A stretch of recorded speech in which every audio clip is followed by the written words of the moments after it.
Okay, hi guys, welcome back ulit sa aking YouTube channel. So ngayon, nandito ako sa MTR sa Hong Kong or yung parang LRT natin dyan sa Pinas. So magwi-withdraw ako ngayon using GCash card ko dito sa Bank of China, Hong Kong. Ang sabi nila is dito daw yung mababa ang palitan o yung conversion using GCash card.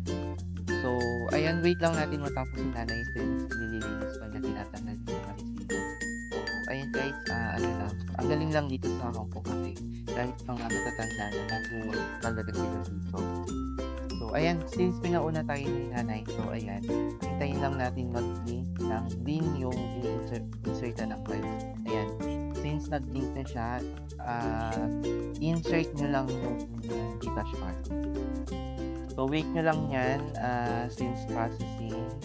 Ang next dyan is pipili kayo ng language. So, always is yung English. Then, would you like to proceed? So, pindutin nyo lang yung proceed dyan. Then, after nun, enter your PIN. Yung 6-digit na Gcash PIN. And then, ayan, choose nyo lang yung default card account. And then, withdrawal, since mag-withdraw kayo.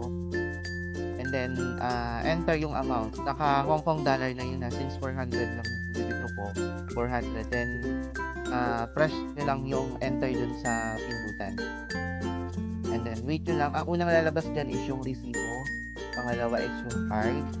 And then, last yung pera. So, ayan.